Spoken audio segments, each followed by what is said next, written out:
สบายดีพี่น้องมื่อนี้เรากำลังที่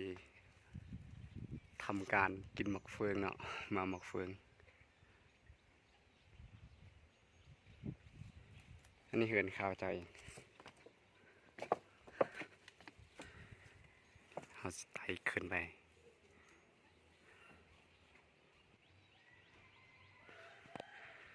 ขึ้นมอดกกแล้วเป็นบักหลายฝากกดติดตามด้วยนะ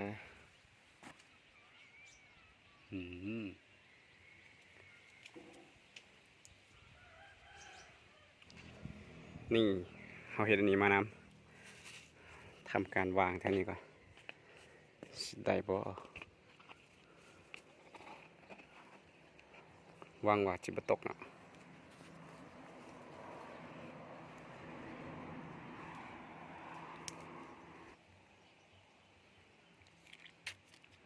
ไม่ต้องล้างนะธรรมชาติจำเจียวกินยุกอเลย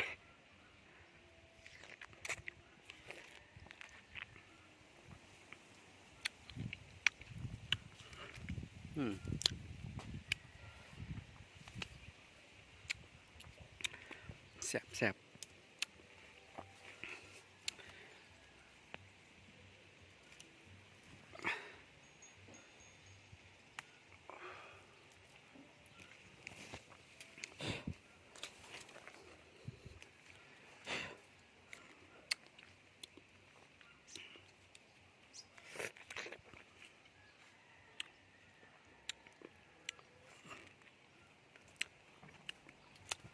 จะนอนอ่ะ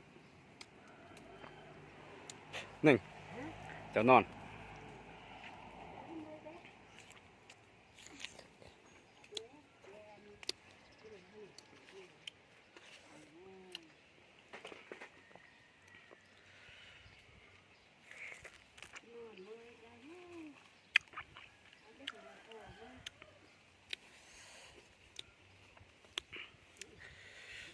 ในบรรยากาศสุดๆเลยพี่น้องกินอยู่กับกอมันเลย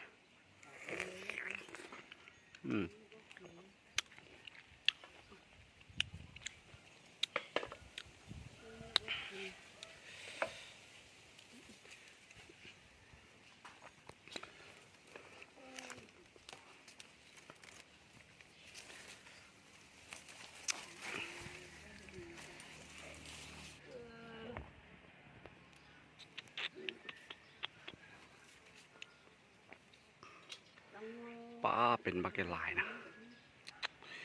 เห็นบ่โพดได้นะ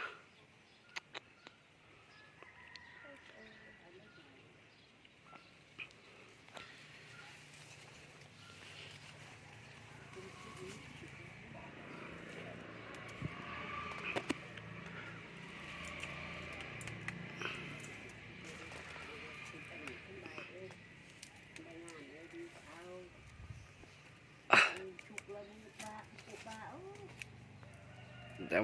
จิมือมึงใส่กินญี่ปุ่นเลย